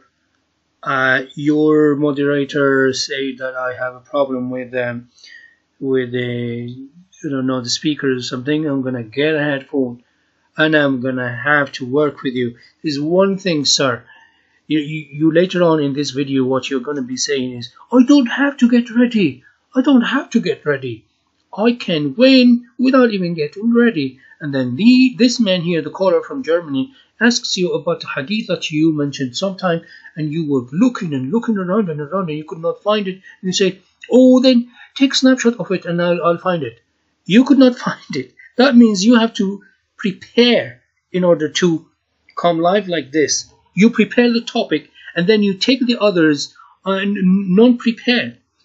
So the caller wouldn't even have time to do his research. But you would have an arsenal there ready for you, an arsenal of lies, of course. So yes, I will take your challenge whenever I get my audio system here sorted, sir. Days, and then became congealed blood, and then became a lump, and then became bones, and then the angel asked Allah, he will be what? He will be male or female, happy or not happy, believer or not believer. But as you see here, Muhammad saying that Allah created those who are fit for paradise while they are in their father backbone. It says father's loins. Okay, that's a good point. Since you wanted to know, if you want to know, but I am sure you're only being sarcastic in here. But I'm going to explain it to you, Mr. Christian Prince, and I mean the caller from Germany. In Allah's knowledge, in this hadith, it says in Allah's knowledge whether he's fit or not. In the other hadith, it is talking about the knowledge coming from God to the angel, or the angel is asking God, what is he going to be? So understand, okay? Understand. Do you understand what is happening here? There is the knowledge of God, which is here being talked about, and there is the knowledge of angel whom is asking God in the other hadith, which you were just quoting now. And he created for hell those who they are to go to hell while they are same in their father backbone. Which means here your destiny is made even before you are a baby, when you are just in the back. No, sir. The destiny is not, it's not predestiny. Allah in His infinite wisdom and knowledge knows what Christian Prince or Ali or Amir in there, Ali means me, is going to do during his life, how is going to end, how is he going to die, and where is he going to go. But that does not mean that he is forcing him to. No. Human being, you and I, are given something called free will. Okay? God, in the Quran, Allah says, وَهَدَيْنَاهُ النَّجْدَيْنِ. Okay? إِمَّا فَاجِرٌ وَإِمَّا شَاكِرٌ وَإِمَّا كَفُورًا. So what happened is, Allah, God, Jehovah, Yahweh, creates you, knows what you're going to do, but what He's going to do is going to give you the free will and let you choose, and you will choose whatever you choose.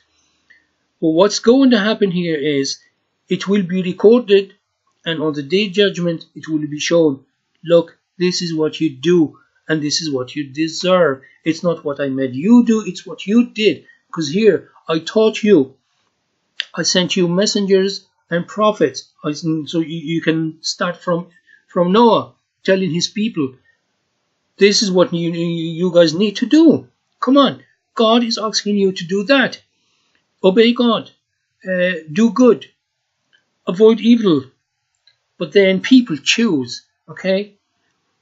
God is not going to tell you that you are going to heaven. No, it's your choice.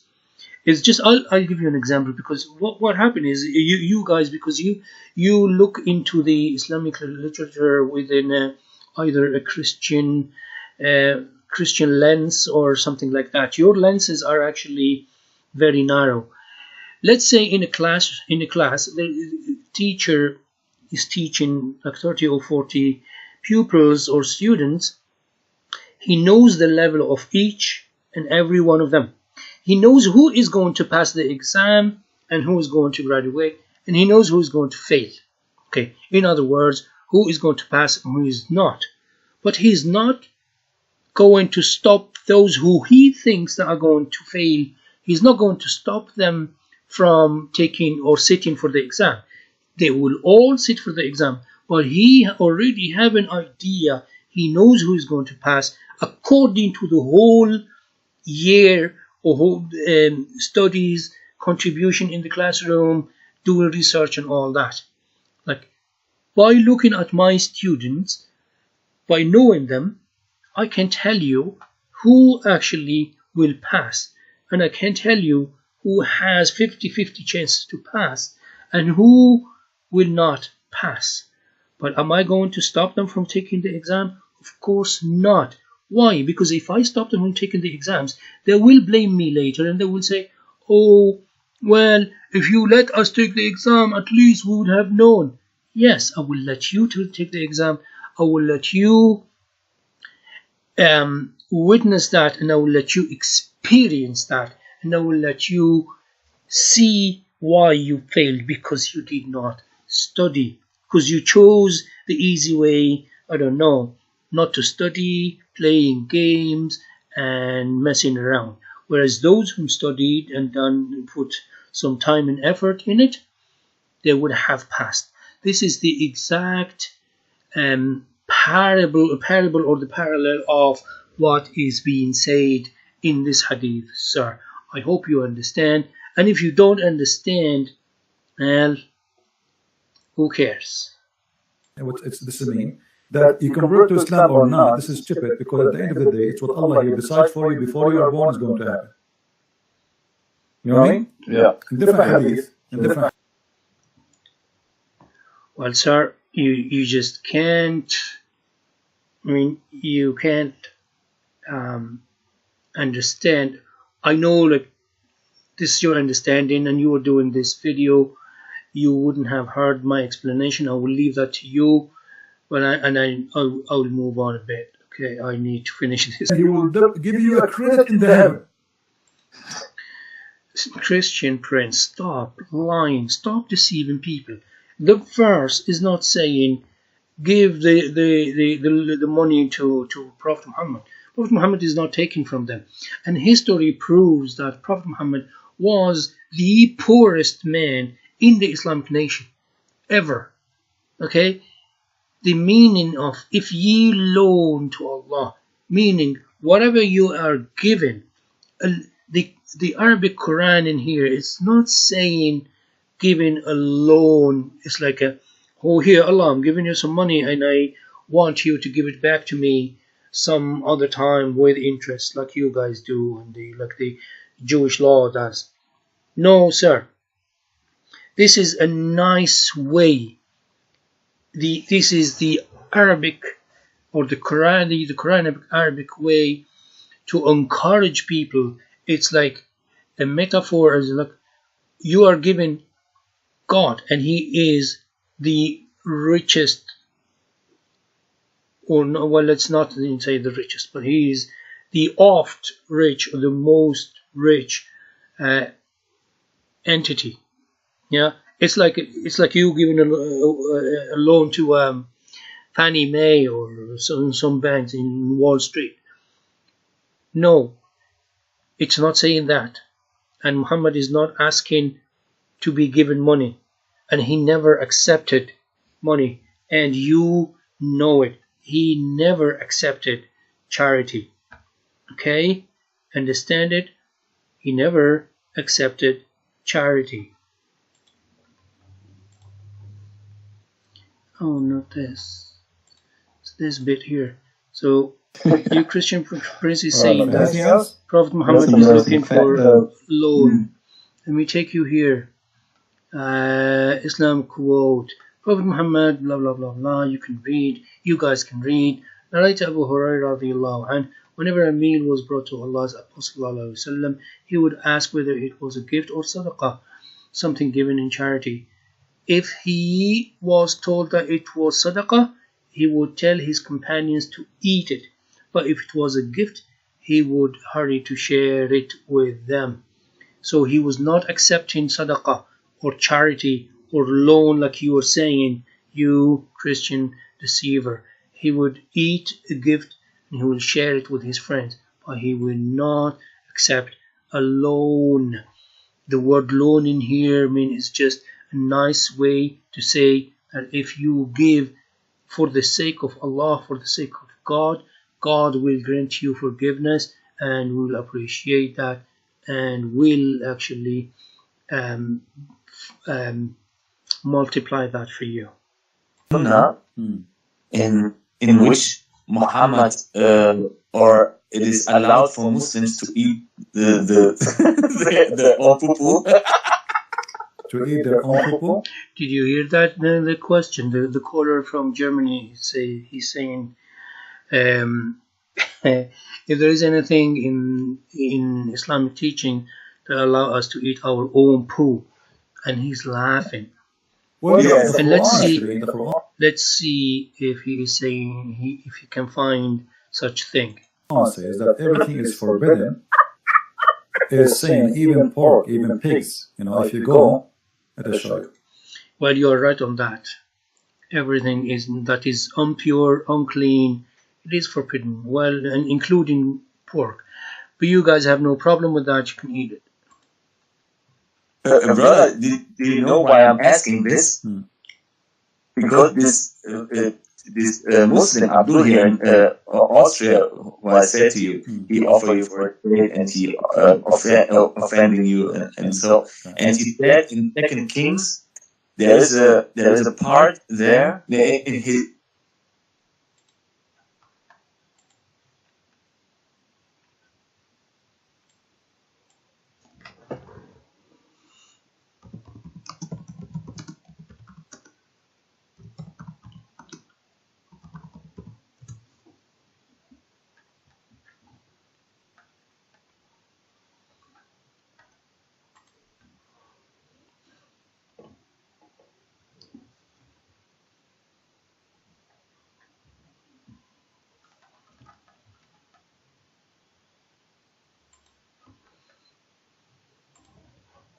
Ezekiel 4, in which God say, I will make you eating from. Yeah, you're right. Here I can show you and Christian Prince. It's in here. It's 2 Kings, chapter 18, verse 27. And it says that they may eat their own dung and drink their own piss with you. Do you know? And listen to what his name is going to be saying. What's his name? Christian Prince. He's going to say something else. From shit, something like this. Yeah, but this is not about eating the poop. This is about they will use their poop, the poop of the animals, to cook in it. And this is what they do until now in the Middle East. Oh yeah, really? Yeah. Actually, is it saying that? As I remember, maybe I can find here. Because I remember there's something about that too. What? Just read. Here, it's not saying cook with it. It is saying, hath he not sent me to the men which sit on the wall, that they may eat their own dung and drink their own piss with you? Okay, so I wonder what that means to you, sir. And here's the same story. Isaiah 36:12. It says exactly the same thing, word by word. I wonder what happened here in the Bible. Is God copying himself or what? Word by word, exactly the same thing. Let's go back to that one there. I don't understand this. What's going on here? Well, which one? Was it this that I checked first? Let's check it. I just want you guys to see it too. So 2 Kings, but the commander replied, was it blah blah? Look at it, just watch. Exactly like word by word. This is in 2 Kings, and I'm not getting this from an Islamic source. This is Bible Hub, 2 Kings, blah blah blah. And now let's go to Isaiah 36. Did I say? Did I click it? No. It's a little bit slow here on my computer because I have a lot open, many, and then Isaiah again. Exactly the same word, exactly the same thing. I don't understand what's going on. Are they copying each other? Is God copying himself? Is God saying the exact same thing to them? Still he say, who like you will have to eat their own excrement and drink their own urine, like some say. To cook it. But this is very silly of them, because nowhere there it says you will eat the poop. This is what they will use to cook. Really? Let me show you then. Here it is. I just showed you and anyone else. It says, like you will have to eat their own excrement and drink their own urine. I don't understand. What is it that you don't understand? It says it is clearly saying eat, not cook with it. I know there is another verse where it says cook on it, and that I've seen it myself too. But this is saying eat their own feces or excrement and drink their own urine. Depends which part of the word you are and how you pronounce it. And I need to find out which one. Oh, maybe later we can make. Can you hear it? We can. He could not find the hadith that we're talking about. Brother, we have to make a whole question answer round, like 1 or 2 hours with our channels. Yeah, because it's so much funny, because his underwear is healing. Actually, this is it had to be an underwear. And then you started your caller there from Germany started talking about the incident where someone after the Prophet or someone washed the Prophet's whatever that thing is, washed the Prophet's pants or trousers. He was still taking the water and rubbing his face. This, just so we will be clear on this. What does that mean? How does that affect Islam? If someone loves someone so much, they would do such a thing. We're talking about people who lived 1400 years ago. They were telling things, doing things, saying things which they were used to. To them, that was normal. But what I want to understand from you, sir, are you telling me that Islam says that? Are you telling me that the Prophet, our Prophet, said that to them? If you're saying that, then prove it. Show us. But stop your lies. If the people were taking the spit or the leftover water or whatever and rubbing it on their cells, so what? To me, it is disgusting. To them, it was normal. They loved the man. I don't care. He did not. Just find it.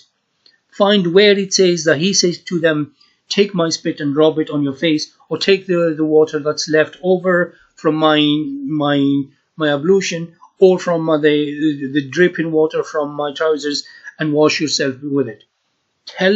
Show me where it is, and I will leave Islam for you. Okay, and I will be one of your disciples. You just said, why is Muhammad allowing to do that? Yeah.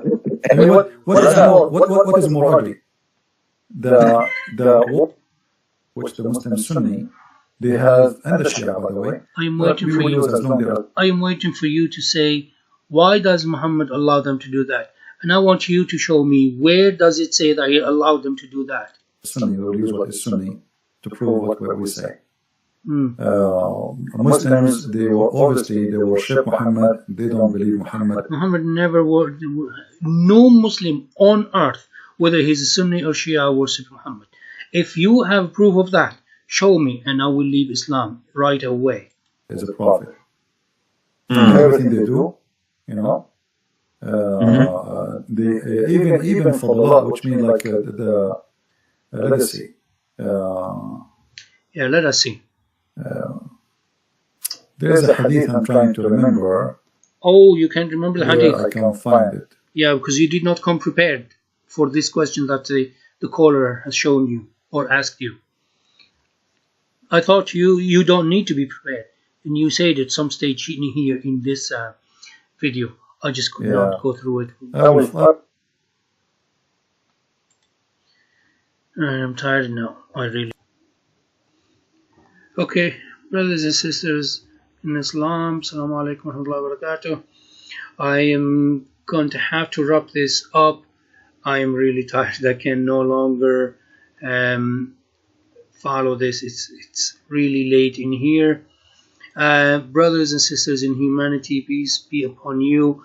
I hope you will watch this video till the end, and I hope you guys are going to check or double check my sources, my refutations, my argument against his. And I already showed you everything I could. Whatever was good and right and righteous is from Allah. Whatever was bad and wrong was from me and from the devil. I hope you guys enjoyed this. If you have any questions, drop them in the comment area down below. Okay, that's it. I gotta go. Assalamu alaikum.